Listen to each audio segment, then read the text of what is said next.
안녕하세요. 독일에서 활동하는 북튜버 책거울입니다. 제가 오늘 소개해드릴 책은 웨인 다이어의 모두에게 사랑받을 필요는 없다라는 책이에요. 장원철님께서 옮기셨고 스몰빅 라이프 출판사에서 출판하였습니다.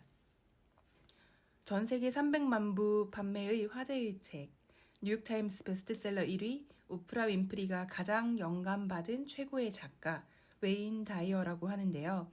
자기 개발서, 나는 좀 잃는다, 영적 성장, 그런 것에 관심이 있다, 나는 마인드셋에 관심이 있다, 이런 분들, 웨인 다이어라는 작가, 한 번쯤은 들어보셨을 수도 있을 것 같습니다. 저도 들어보기는 많이 들어보다가 읽은 책은 사실 제대로 읽은 책은 이 책이 처음인데요. 저는 아직 독서에 있어서 고수라고까지 절대로 할 수 없고 되려 초보라고 할 수 있는데 초보? 초중급? 그래도 북튜버 활동을 1년째 하고 있으니까 아주 초보라고 자신을 깎아내리고 싶진 않고요. 그렇지만 웨인 다이어 책은 이 책이 거의 처음으로 제대로 읽은 책이다라고 말씀드리고 싶습니다. 단도직입적으로 이 책에 대해서 제 개인적인 의견을 말하자면 웨인 다이어라는 사람 명성이 너무 자자하던데 그런 것 치고는 이 책 자체는 내용은 조금 겉핥기식이지 않았나라는 생각이 들기는 하는데요. 그도 그럴 것이 제가 또 이와 비슷한 부류의 자기계발서를 이미 많이 좀 읽었던 터라 이 책을 읽으면서 그렇게까지 막 신선하다, 새롭다, 혹은 이야 진짜 잘 쓴 책이다 라는 생각은 사실은 받지는 못했습니다. 이 작가분이 제가 알기로는 심리학자라고 알고 있는데요. 그런 것 치고도 글쎄 그렇게까지 또 학문적으로도 얻는 인사이트가 새롭지는 않았다. 저는 개인적으로 그렇게 평을 좀 내리고 다만 그럴 수밖에 없는 이유를 제가 찾았는데 이 책이 한국에서는 2020년에 출판이 되었는데요. 저작권을 2020년에 이제 들여오게 되었는데 책 표지에 보니까 이 책이 처음 출판된 것은 1978년이라고 합니다. 여러분, 1978년이요. 그 시절에 이런 테마로 모두에게 사랑받을 필요는 없다. 이런 메시지를 전달해주는 어떤 책의 형태의 무언가가 있었다는 점이 정말 의미가 깊었을 거라고 생각을 하고요. 미국도 한국 만만치 않게 정말 경쟁 위주, 특히 70년대 경쟁 위주고, 워낙 성과 위주의 그런 분위기가 팽배하기 때문에 그런 나라에 살고 있는 사람들에게 78년에 출간된 이 책은 정말 보석과 같았을 거라고 저는 그렇게 추측은 해봅니다. 다만 지금 2022년, 이제 곧 2023년인데요. 지금을 살아가는 우리에게는 감사하게도 너무 많은 다른 좋은 서적들이 이미 나와 있다. 그렇지만 글쎄요. 웨인 다이어 결코 무시할 수 없는 작가고요. 다만 자기계발서를 아주 처음 접근하시는 20대 혹은 그보다 더 어리신 분들이라면 웨인 다이어 책보다는 좀 더 쉽거나 혹은 조금 더 영감을 많이 받을 수 있는 좋은 자기계발서가 지금은 더 많이 나와 있으니까 다른 옵션이 있을 수 있다. 그런 말씀 드려봅니다. 이 책은 제 개인적으로는 30대 혹은 4, 50, 60, 70, 80대 이미 자기 개발을 해보신 분들, 다른 자기 개발서를 통해서 방법론에 대한 이론적인 지식이 좀 이미 있으신 분들이 그런 걸 실천을 하다가 매너리즘에 빠질 때쯤 글쎄 요즘은 뭘 읽어도 다 똑같은 것 같아 라고 느낄 때쯤 웨인 다이어, 오프라 위프리가 가장 영감받은 사람이었다고 하면서 한번 그 사람의 명성에 기대어서 슬쩍 편안한 마음으로 되새김질 하듯이 읽어볼 수 있는 그런 책이라고 생각합니다. 이 책은 어떻게 내가 나답게 살아야 되는지 어떻게를 설명하는 책은 절대 아닙니다. 어떻게라는 부분은 사실 거의 없다고 보시면 되고요. 뭐 저자 말로는 어떻게 살아야 되는지를 지침을 준다라고 했는데요. 정확하게 말하면 어떻게라는 부분을 빼고 지침, 가이드라인 중에서도 가장 큰 카테고리의 상위 내용 정도를 정리해서 어떻게 살아야 하는지 가이드라인만 제시해준다. 이렇게 해석하시는 게 훨씬 편하실 것 같습니다. 그러니까 내가 지금 살아가고 있는 방향성이 맞는가? 나 왜 이렇게 다른 사람의 의견에 자꾸 흔들리는 것 같지?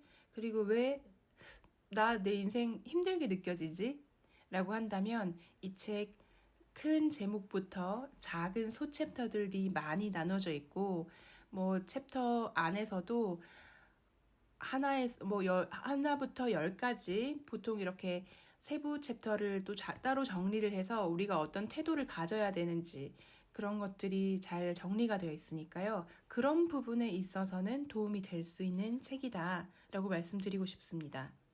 결론적으로 자기계발서를 좀 현대 자기계발서 많이 집약되고 정리된 것을 이미 읽으신 분들이 다시 한번 다른 고전 혹은 옛날 서적을 통해서 내가 잘 하고 있는지 체크받고 싶을 때 한 번쯤 다시 꺼내 볼 수 있는 좋은 책이다. 그렇지만 20대 혹은 그보다 더 어리신 분들이 자기계발서를 처음 접한다고 하셨을 때는 저는 솔직히 말씀드리면 다른 책 추천할 것 같습니다. 이유를 잠깐 말씀드리면 제가 어릴 때 그랬거든요. 제가 어릴 때 자기계발서를 정말 극혐했습니다. 제 20대 때.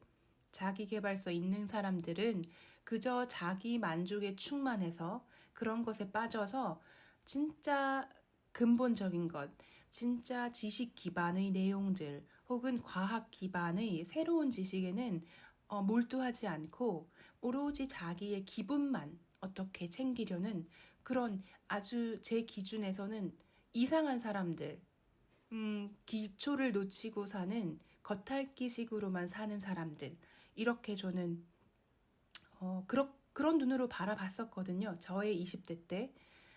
그렇기 때문에 제가 감히 말씀을 드리자면 조금 자기계발서를 처음 접하시는 분들은 다른 쪽으로 접근하시는 게 책을 더 가까이 두기에 좋은 방법일 수 있겠다. 그렇게 말씀드립니다. 그렇다면 그러면 너는 20대나 좀 어린 친구들한테 무슨 책 추천할 거야? 라고 한다면 저는 굳이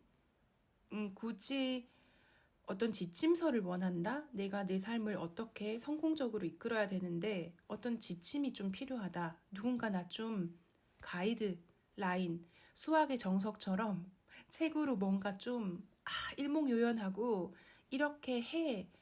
이게 정석이야. 이게 바른 길이야. 라고 말해줄 수 있다면 저는 스티븐 코비의 성공하는 사람들의 7가지 습관이라는 책 정말 적극적으로 추천할 것 같고요. 입문서로 거기에 덧붙여서 조금 더 이제 책에 대해서 오픈 마인드가 있는 분이시라면 이거 너무 제목이 비슷한데 미움받을 용기라는 책 있잖아요. 굉장히 유명한 책, 일본 저자가 지은 책. 그 알프레드 아들러의 심리학에 관한 내용을 철학을 전공하신 분이 소크라테스식 대담의 형식으로 풀어내는 너무너무 미친 듯이 좋은 책인데요. 제가 치료 분야에 전공을 했다고 생각을 했는데 제가 그 책을 읽고 나는 알프레드 아들러라는 심리학자에 대해서는 이제껏 아예 모르는 것 정도가 아니라 아예 잘못 알고 있었구나라는 엄청난 깨달음을 줬던 책 미움받을 용기라는 책 적극적으로 추천드리고 거기에 플러스 이제 뭔가 이렇게 세 개가 한 세트가 되면 뭔가 좋잖아요. 한 작가를 굳이 더 추천한다면 조금 상위 레벨이긴 한데요. 조 디스펜자 박사의 그 성공하는 사람들의 뇌라는 책이었나요? 제목이 정확하지 않은데 그 뇌에 관한 책, 그 책 좀 많이 두껍긴 하거든요. 그런데 굉장히 과학, 의학 기반적으로 서술되어 있는 영성 서적? 영적인 능력을 어떻게 개발하는지에 대한 접근법을 과학과 지식 기반을 기초로 잘 설명해 놓은 책이라서 저는 이렇게 세 가지 세트 현재는 추천드릴 수 있을 것 같습니다. 그렇지만 오늘 제가 소개드리는 책은 웨인 다이어. 웨인 다이어의 모두에게 사랑받을 필요는 없다. 제목 자체가 너무 멋있고요. 프롤로그. 있는 그대로 나답게 살아가려는 당신에게. 한 어린 소년이 학교에서 돌아오자마자 엄마에게 물었다. 엄마, 엉뚱하다는 게 무슨 뜻이야? 엄마는 조금 당황스럽지만 어디서 그런 이야기를 들었는지 먼저 물었다. 아이는 이렇게 답했다. 우리 담임 선생님이 교장 선생님에게 하는 말을 들었어. 내가 우리 학교에서 제일 엉뚱한 애래. 무슨 상황인지 이해한 엄마는 몸을 낮춰 아이 눈을 따뜻하게 바라보며 두 손을 꼭 잡고 말했다. 엉뚱하다는 건 자기가 원하는 행동을 한다는 뜻이야. 무슨 잘못을 하거나 말썽을 부리지 않았어도 자신과 다른 행동을 하는 사람인지 먼저 알아야 할 필요가 있다. 타인이 자신을 규정하도록 내버려 두지 않고 자기가 어떤 것에서 즐거움을 느끼는지 또 어디에 가치를 두고 무엇에서 성취감을 얻는지 이해해야 한다. 다시 말해 내 삶의 주인이 내가 되도록 자신이 누구이고 무엇을 원하는지 알아야 한다. 그렇다고 혁명적일 필요까지는 없다. 단지 세상을 향해 이렇게 말할 수 있으면 된다. 내 인생은 내가 선택할 거야. 내게 이래라 저래라 하는 사람들의 말은 듣고 싶지 않아. 이 책은 자신만의 기타줄을 튕기는 방법에 관한 내용이다. 타인의 뜻대로 살아가지 않으려는 사람들과 다른 어떤 것보다 자신의 자유를 사랑하는 사람들을 위한 책이다. 너무 멋있습니다. 다른 어떤 것보다 자신의 자유를 사랑하는 사람들을 위한 책이다. 그렇다면 이 책은 저를 위한 책이 맞습니다. 나는 당신이 삶의 기준을 강요하는 사람들에게 무조건 순종하는 사람이라고 믿지 않는다. 타인의 뜻대로만 산다면 너무나도 많은 것, 특히 자기 자신을 희생해야 하기 때문이다. 어떤 방식으로든지 스스로를 사랑하고 아끼는 사람으로 가득 찬 세상이 가장 좋은 세상이다. 하지만 진정한 자유는 그 속에 감춰진 위험을 기꺼이 감수할 때 비로소 우리에게 주어진다. 무한한 삶의 지평에서 어느 방향으로 나아가야 하는지는 스스로 선택해야 한다. 우리에게는 어떻게 살아갈 것인지 스스로 결정할 권리가 있고 자신의 권리에 익숙해져야 나 아닌 다른 이에게도 동등한 권리가 있음을 깨닫게 된다. 모든 사람은 저마다의 삶을 살아간다. 누구도 내 삶을 대신 살아주지 않는다. 내가 느끼고 내 몸이 경험하는 것을 똑같이 경험하는 사람은 없다. 각자에게 주어진 삶은 그에게만 유일한 것이다. 타인의 이해를 구하기에는 우리에게 주어진 삶이 너무 복잡하게 엉켜 있다. 따라서 어떻게 살아갈 것인가를 결정하는 존재는 자신이어야 하며 그로 인해 주체적인 삶을 살고 있다는 즐거움과 만족을 얻을 수 있어야 한다. 나는 자신의 삶을 오롯이 자기 손에 쥐고자 하는 사람들을 위해 이 책을 썼다. 대부분의 사람들은 삶의 주도권을 다른 이의 손에 맡겨놓고 살아간다. 불쾌해하면서도 때로는 그러한 감정조차 느끼지 못하면서 고통을 감수한다. 스스로를 방어하기는커녕 무의식적으로 삶의 주도권을 타인에게 맡겨버린다. 그런 이들은 자신이 의지와 신념, 가치관에 반하는 삶을 살아가고 있음을 너무나도 잘 안다. 하지만 그에 대한 대가는 참혹하다.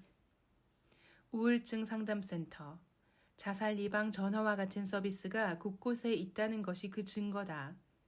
하지만 이런 서비스가 아무리 많아도 사람들은 여전히 우울하고 불행하다. 이러한 희생자가 되지 않으려면 삶의 주도권을 내가 쥐고 있어야 한다. 어떠한 방식으로 구속하려 해도 굴하지 않고 저항할 수 있어야 한다. 책을 쓰면서 나는 스스로에게 이렇게 말했다. 독자들이 중간에 책을 덮지 않도록 요양한 방법을 쓰자. 희생자가 되지 않는 방법을 구체적으로 보여주기 위해 책에는 다양한 사례가 포함되어 있다. 희생자가 되지 않기 위한 특별한 전략과 방법도 제시할 것이다. 간간히 질문을 통해 희생자로 만드는 위험한 습관이 무엇인지도 알려준다. 그리고 책 말미에 있는 100개의 자유롭게 살기 위한 행동 리스트를 통해 당신이 이 책을 자유를 위한 길잡이로 삼을 수 있도록 했다. 제가 개인적으로 이 책에서 가장 흥미롭게 본 부분이 이 말미에 있는 100개의 자유롭게 살기 위한 행동 리스트인데요. 여기 보면 100가지의 인생의 상황이 정리되어 있습니다. 물론 우리 인생이 100가지 상황으로만 정리되지는 않는다는 함정이 있긴 한데요. 그렇지만 적어도 이 100가지의 상황에서만큼은 내가 어떻게 행동하는 것이 희생자의 모드인지, 어떻게 행동하는 모습이 자유인의 모습인지를 이론적으로나마 서면으로나마 책을 통해 보고 깨닫고 의식적으로 생각해 가면서 우리의 반응을 조절할 수 있다면 우리는 충분히 내가 이제껏은 희생자 모드로 살아왔다고 하더라도 다시 자유인의 길로 접어들 수가 있다는 겁니다. 이게 어떻게 가능한 것인지 그것에 대해서는 이 책에선 언급되지 않고, 그래서 제가 이제 초보 자기 개발에 입문하시는 어린 분들, 젊으신 분들은 조시 스펜자 박사의 저서를 먼저 읽고 이렇게 다른 고전, 클래식한 웨인 다이어 같은 좋은 저서를 접하는 게 훨씬 좋지 않을까라고 생각하는 부분이기도 합니다. 이 책에서 포인트가요, 희생자가 되지 않는 방법을 구체적으로 보여준다고 하거든요. 여기서 중요한 점은요, 이 책 진짜 자신의 것으로 받아들이고 재미있고 유용하게 읽으실 분들은 어떤 분들이시냐면요, 일단은 희생자가 되지 않기로 마음 먹으신 분들이어야 합니다. 그런데 제가 사람들을 만나보면서 항상 느끼는 게요, 그리고 세미나를 들으면서 배운 내용에서도요, 의외로 우리는 희생자가 되기를 원합니다. 여러분 스스로 한번 질문을 던져보셔도 좋을 것 같습니다. 제가 실제로 제가 독일에서 직장인으로 생활하면서 치료 분야, 사회복지 분야에 일하면서 또 이런 팀 세미나를 받았거든요. 거기에서도 회복 탄력성이라는 주제 하에 이런 희생자 모드로 살아가는 것에 대한 언급이 되었습니다. 전 개인적으로 동의할 수 없는 세미나 내용이긴 했는데요. 어떤 내용이 언급됐었냐면, 희생자 모드로 살아간다는 것, 내가 나를 피해자로 여기고 그렇게 뭔가 대응을 한다, 반응을 한다는 건 사실은 그 순간에 편안함을 준다고 합니다. 그래서 우리가 정말로 위급할 때, 혹은 내 스스로가 뭔가 존재에 대해서 의심받는다고 생각이 들 때는 희생자 모드를 감수하는 것이 우리 인간의 거의 본능이다. 그리고 그렇게 하는 것이 우리에게 편안함을 준다라는 그런 세미나 내용을 들었었는데, 저는 거기에 동의하지 않습니다. 정확히 말하면 거기까지만 설명되는 그런 세미나에는 저는 동의하지 않습니다. 왜냐하면 희생자 모드가 있다는 걸 인식하는 건 정말로 중요하는데요. 그 희생자 모드를 인식하고 의식하고 그런 내 모습이 있다는 건 받아들이고 그렇게 되지 않도록 그 다음 단계를 행하는 것이 정말로 중요하다고 저는 생각합니다. 그래서 저는 이렇게 희생자 모드, 내가 피해자야 라는 마음으로 살아가고 싶은 사람들과는 사실은 같이 하고 싶지 않은데요. 그래서 제가 또 사직서를 쓴 한 가지 이유가 되기도 합니다. 네. 어쨌든 이 책, 그런 의미에서 저에게도 참 가슴으로 와닿는 부분이 많았던 책이고, 또 저자의 생각에 저도 많이 동의하는 부분이 있어서 소개하면서도 참 너무 행복하고 즐겁습니다. 지금 제 채널을 들으시고, 이 영상을 보시는 분들도 부디 희생자 모드로, 난 피해자니까, 나는 내가 어떻게 할 수 없는 이 상황의 피해자일 뿐이니까, 그냥 집에서 방구석에서 유튜브나 보고 그래도 나름 책 이야기하는 방송 보면서 위안을 받아야지. 나는 자기 개발하고 있다고 믿어야지. 그런 분들은 아니셨으면 좋겠어요. 이 책 어떤 책인지 다른 사람이 하는 의견도 들어보고 진짜 호기심이 생기거나 나에게 필요하다고 비판적 판단이 섰을 때 건강한 마인드로 오케이, 이 책 괜찮은 것 같아. 내가 읽어서 내 것으로 만들면 좋은 책일 것 같아. 흥미가 생겨. 투자해보고 싶어. 그래서 직접 구매하셔서 본인의 것으로 만드시고 또 아니더라도 그 아닌 것에 대한 책임도 본인께서 기꺼이 감수하실 수 있는 그런 용기가 있으신 분들이었으면 좋겠다라는 생각을 해봅니다. 제1장 자유롭다고 생각하는 사람만이 자유롭게 된다. 소개해 보겠습니다. 나는 자유롭다고 선언하라. 네, 여기서 또 선언, 확언, 모든 부자들이 하나같이 반복하는 내용이 이 책에서 또다시 나오네요. 자기 삶을 스스로 통제하지 못할 때 우리는 희생물이 된다. 여기서 핵심은 누가 통제하는가이다. 자기 운명의 실타래를 스스로 당기지 못한다면 다른 무엇이 당신을 조종하게 된다. 그렇게 우리는 다양한 방법으로 끝없이 희생당할 수 있다. 내가 말하는 희생자란 범죄나 사고 현장에서 피해를 입은 사람을 가리키는 것이 아니다. 일상생활에서도 우리는 감정과 행동의 주도권을 도둑맞고 희생당할 수 있으며 어느 순간 이런 생활이 습관처럼 굳어질 수 있다. 타인의 지시를 무조건적으로 따르며 살아가는 모든 사람은 희생자다. 그들은 어느 날 원하지 않는 일을 하고 있는 자신을 발견한다. 화를 꾹꾹 눌러 참으며 하고 싶지 않은 일에 필요 이상의 수고를 감내한다. 희생물이 된다는 의미는 별다른 것이 아니다. 자신의 의지가 아니라 외부 요인의 감정을 통제받고 행동하는 사람이 희생물이다. 인류 사회에 인간을 지배하는 외부 요인은 도처에 자리 잡고 있다. 각종 억압에 감금되지 않는 사람만이 희생물이 되지 않는다. 희생물이 되는 사람들은 대부분 정신적으로 약해진 상태다. 그들은 자신을 충분히 똑똑하지 않다고 여기며 자기 운명을 책임지기엔 강하지 않다고 생각한다. 그래서 이들은 운명의 결정권을 더 똑똑하거나 더 강하다고 생각하는 사람에게 넘긴다. 남들 앞에서 결코 자기 주장을 강하게 내세우는 일도 없다. 삶의 방향키를 자신의 손에 쥐고 있지 않을 때 우리는 희생물이 된다. 자기 파멸적인 행동을 하는 사람도 희생자가 된다. 우울, 불안, 걱정, 근심, 상처, 언짢은 기분을 안고 오랜 기간 살아가는 사람도 희생자들이다. 무기력하게 하루하루를 보내고 있다면, 스스로를 당당히 드러내지 못하고 있다면, 자기 의지가 아니라 다른 무엇이 자신을 움직이고 있다고 느낀다면 그 역시 희생물이다. 더 성장하기 위해 노력을 기울이지 않는 사람도 마찬가지다.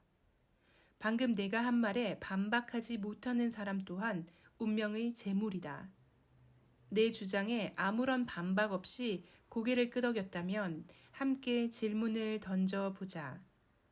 희생물이 되는 길에서 우리를 구원할 수 있는 것은 무엇인가? 과연 무엇이 우리에게 자유를 가져다 주는가?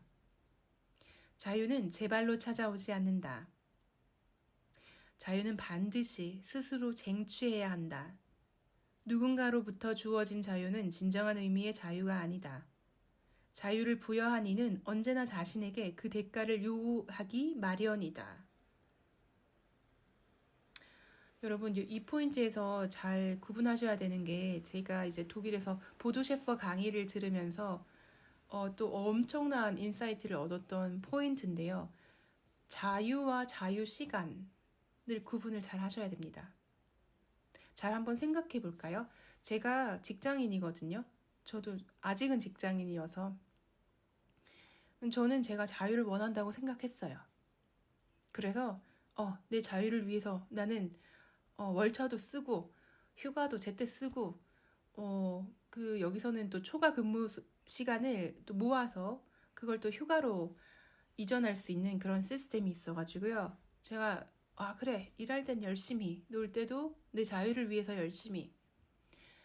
그런데 저는 결코 만족이 안 되더라고요. 아무리 쉬어도 다시 일하면 스트레스 상황으로 빠져들고 아무리 잘 쉬어도 그게 2달을 넘기지 못하고 다시 일을 하면 또 스트레스에 찌들어서 그 사람이 편안한 심적 상태가 2달 이상을 지속이 안 되더라고요. 그런 걸 보면서 항상 이 불만족의 사이클 안에서 순환한다라고 생각을 했는데, 제가 이 보도셰퍼 강의에서 그런 질문을 받습니다. 야, 너는 어느 쪽에 속하는 사람이야? 가난한 인간이야? 부자야? 부자 마인드를 가진 거야? 아니면 가난한 마인드를 가진 거야? 가난한 사람들은요, 자유 시간을 위해서 일한다고 합니다. 진짜 진정한 의미의 부자는요, 자유를 위해서 일한다고 합니다. 그때 제가 정말 간단하고 쉬운 내용이고 초등학생도 설명하면 알 내용인데, 참 나이 제가 진짜 이 나이에 내가 이거 몰랐구나, 나 이거 모르고 있었구나 라고 깨달았습니다. 저는 자유를 위해서 이제껏 일했던 게 아니에요. 저는 오로지 직장에서 내 직장 상사, 내 직장이 주는 허락하는 자유 시간을 위해서 구걸하면서 살고 있었던 거예요. 그랬더니 이 마음 깊은 곳에서는 숙이고 구걸할 때마다 밀려오는 이 알 수 없는 굴욕, 이것 때문에 참 제가 힘들었던 것 같습니다. 물론 좋은 직장도 많이 있지요. 직장인으로서 사명감을 가지고 여러 팀원들과 함께 으쌰으쌰 전진하며 스스로를 개발시키면서 성장해 나가시는 분들 물론 있습니다. 이건 저의 상황인데요. 제가 또 사회복지 쪽에 일하다 보니까 이 희생자 마인드가 너무 컸었어요. 그러니까 내가 나를 희생해서 남을 바꾸고 세상을 바꾸고 뭔가 좋은 일에서 어떻게든 내 마음의 거지 같은 상황을 밸런스를 맞춰보자. 근데 이것이 바로 희생자 모드입니다. 그러니까 뭔가 외부에서 나를 어떻게 통제해 줄 거라는 기대감, 이런 기대감조차 희생자 마인드의 아주 전형이라는 것이지요. 저는 앞으로 그렇게 안 살기 위해서 이제 책을 읽고 또 유튜브도 하고 유튜브를 해도 조금씩 다르게 성장해가면서 하고 싶어서 예전에는 목소리만 녹음하다가 이제는 영상도 맥북도 한번 사보고 뭐 그러고 있는데요. 정말 즐겁습니다. 유튜브 하는 게 진짜 즐거워요. 그래서 저는 정말 항상 추천할 수 있을 것 같습니다. 제가 구독자가 많아서 즐거운 게 아니고 수익은 더더욱 없지요. 근데 그냥 재미있어요. 내가 내 거 하는 거잖아요. 내가 진짜 내 의견을 말하는 거라서 너무 좋은 것 같아요. 그래서 여기서 오늘 소개드리는 책 웨인 다이어가 전하는 메시지는요. 희생자로 살지 말 것, 자유인으로 살 것, 그리고 그 자유인으로 산다는 것이 어떤 것인지 몇 가지의 사례를 통해서 구체적으로 이해하게끔 만들어진 책이라는 것. 그렇게 이해하시면 이 책 아주 잘 자신의 것으로 만드실 수 있을 것 같습니다.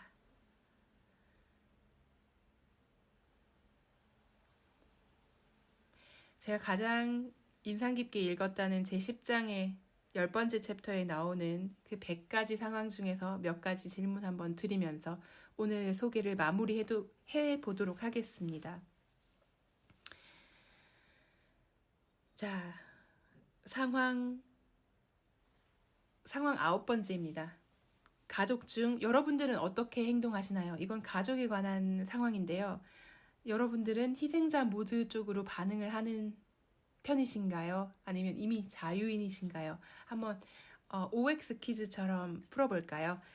자, 가족 중 누군가가 빨래가 안 되어 있다고 불평할 때 희생자 모두의 인간들은 이렇게 반응한다고 합니다. 미안하다고 말하고 바로 세탁을 한다. 자, 여기 해당되는 분들 솔직히 있으시죠? 자, 가족 중 누군가가 빨래가 안 되어 있다고 불평했을 때 자유인 이렇게 행동한다고 합니다. 투덜거리는 사람에게 세탁기 돌리는 법을 가르쳐 직접 하도록 시킨다. 아니면 불평을 무시하고 자기 빨랫감은 자기 책임이라고 말한다. 어떠신가요? 좀 뭐야 별거 없잖아 하실 수도 있는데 막상 진짜로 이렇게 할 수 있는 사람 저는 의외로 없을 거라고 생각합니다. 저도 누가 빨래 안 돼 있다고 불평하면요. 그냥 제가 하는 편이거든요. 그냥 제가 합니다. 그리고 뭐라 할까봐 더 먼저 눈치 보면서 막 빨리 모아서 미리 없애놓고 해놓고 막 그러죠. 피해자 마인드인 거죠. 네, 저 인정합니다. 자, 이것도 참 이게 한국 상황에 맞는지는 잘 모르겠는데 15번째 상황, 승진이나 봉급 인상의 필요성을 느낄 때 그럴 때 희생자 마인드로 살아가는 사람들은요. 사장이 행동을 취할 때까지 기다린다고 합니다. 언젠간 알아주겠지. 언젠가는 야 이거 이렇게 열심히 하는데 당연히 알아주겠지. 이것이 희생자 모드고요. 웨인 다이어가 말하는 자유인은요. 미안하다는 생각을 가지지 않고 합당한 이유를 들며 의사를 밝힌다. 라고 합니다. 그런데 실제로 이런 거 잘 하시는 분들이 계세요. 정말 자존감 높고 의사소통에 있어서 오픈 마인드이신 분들, 거리낌이 없으신 분들, 직업 생활을 해도 이런 부분 말해봐서 아니면 아닌 거지 뭐. 그래도 나는 내가 충분히 잘 일하고 있다고 생각해. 그리고 더 많이 받아도 되는 사람이라 생각해. 그래서 승진이나 봉급에 대한 이야기를 해볼 거야. 라고 해서 용기 있게 하시는 분들 또 있습니다. 저도 앞으로는 이렇게 자유인의 길로 더 의식적으로 가도록 노력할 예정이고요. 자, 오늘 책 소개 이렇게 마무리하도록 하겠습니다. 마지막 10번째 챕터 참 재밌었죠. 저도 진짜 재밌게 읽었거든요. 그래서 이 책 결론적으로는 저는 재밌게 읽어서 다시 추천할 수 있을 것 같고 다만 입문서로는 조금은 애매할 수 있다. 왜? 이 책이 78년도에 나왔던 책이고 지금 2023년을 바라보고 있는 우리에게는 너무나 행복하게도 다른 좋은 더 알차고 더 많이 집약되어 있고 더 많은 지식 기반으로 해서 새로운 우리 과학 지식을 기반으로 해서 설명되어 있는 좋은 입문서들이 더 많이 있기 때문에 이 책은 굳이 20대 초반의 젊으신 분들에게 입문서로는 제 개인적으로는 추천하지 않지만 자기 개발 좀 해봤다. 나 자기 개발서 그래도 5권 읽어봤던 사람이야 라고 하면 이 책 나쁘지 않습니다. 그럼 오늘도 들어주셔서 너무 감사드리고요. 좋은 하루 보내시고 주말에 다시 업로드 해보겠습니다. 그럼 다음 시간에 다시 뵙겠습니다. 감사합니다.